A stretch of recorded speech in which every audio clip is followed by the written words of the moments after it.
Good day. I'm here to report about the article on the moral models in anthropology. This article is written by Roy de Andrade. For over a decade, there have been concerted attacks in anthropology on objectivity, in science, notion for the truth, even in anthropology itself.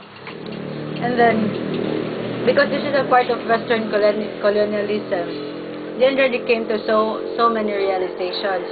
One is that in this article, nakarealize siya nga, there is an entirely different agenda being proposed.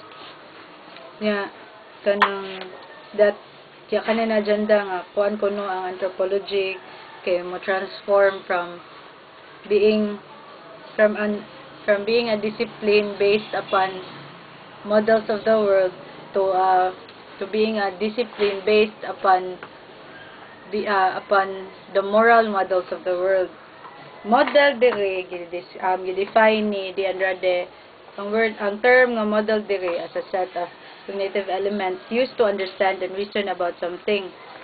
So model ang pasabot kay mag example, while ang moral here is used to refer to the primary purpose of this model, which is to identify what is good and what is bad and to allocate reward and punishment. So an objective description tells about the thing described, not about the agent doing the description. For example, nasa gihatag nga example diri, he is a good guy. But then, sayop. Ang kuan di kanang balik ta, di ba? Ang objective description tells about the thing described, not about the agent doing the description. While ang subjective type ang subjective description tells about the agent doing the description, how the agent reacts to the object.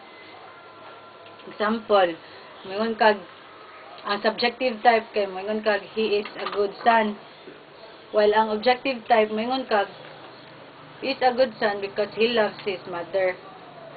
So in ordinary talk lang, often mablend na silang duha, magkuyog din na sila. Although it may be impossible to present an entirely objective account, kung ganahan ka makasabot something outside sa imong self, mugamit ta og terms na so far as possible tell about the things para makasabot ta ng butanga kaysa sa atong reaction about ana na butang. One tries to be objective kung ganahan ta mo storya about the object and not about sa agent doing ana na object. Sunod, much of the postmodern anthropology of the 1980s and 90s has been aimed at dissolving the distinction between objectivity and subjectivity. Mag-ila dyan yung gipalayo ang duha nga. Mag-ila dyan gipalayo nga magka-link dyan na silang duha. So, kay ni-claim ang mga ni-claim ang mga postmodernist nga tungod kay ang observations di jud may exist independently of the observer. Tanan observations are necessarily subjective. Ningon sad si de Andrade nga an objective account is not necessarily value free. For example, moingon kag X cures cancer. It is not free of positive value sa ubang tao. Dili sad kay ang objective accounts necessarily unbiased. As used here, objectivity refers to the degree to which an account gives information about the object being described. But it should be noted na trying to be objective does not preclude investigating other people's subjective world. And gitry ni de Andrade na mulikay sa postmodern critic na ang objectivity is impossible to achieve. Kay kuan lagi tungod kay ang ethnographic writing mo reflect sa background sa author. Then ang usasad sa mga results of the attempt to be objective is that kung unsay imong usulti can be tested para makit-an kung sakto or sayop pa na siya.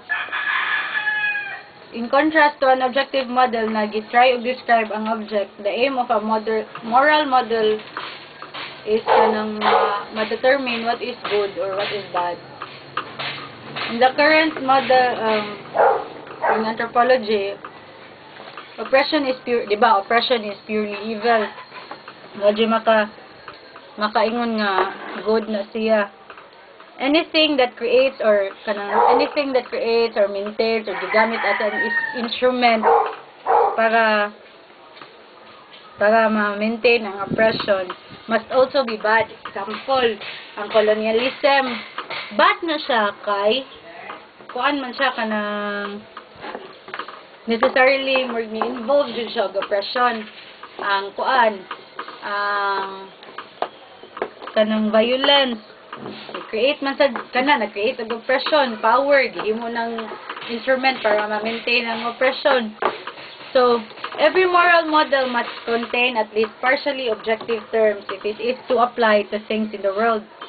Ang subjective part lang sa oppression kay ang evaluation built into it that defines this use of power that brings something bad and as something that brings about something that are bad.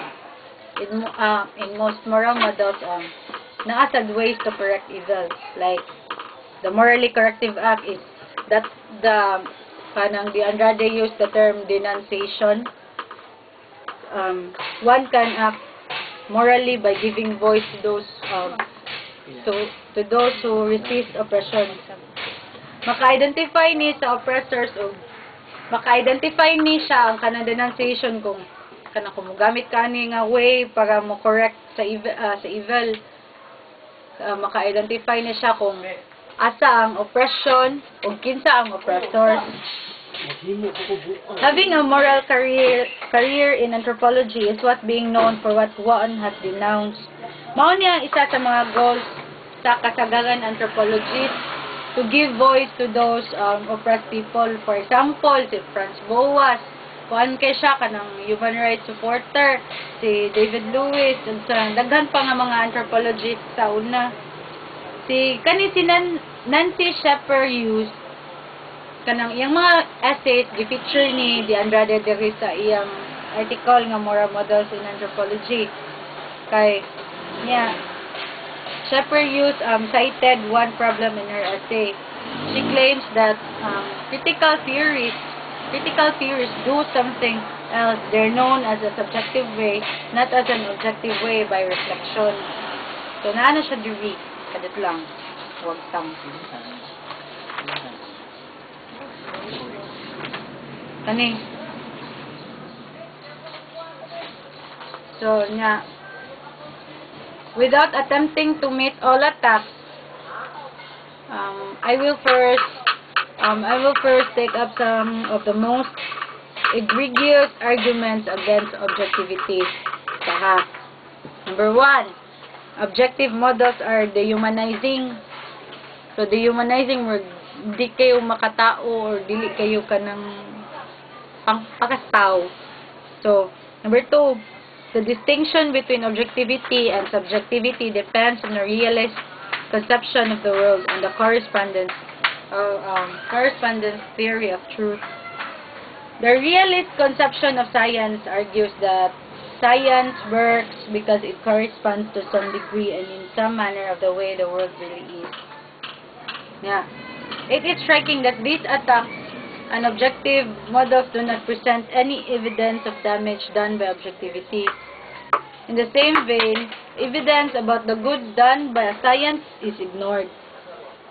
Ang major reason for the importance of evidence, I believe, is what being asserted is not a set of empirical facts about whether one's first allegiance is to morality or to the truth.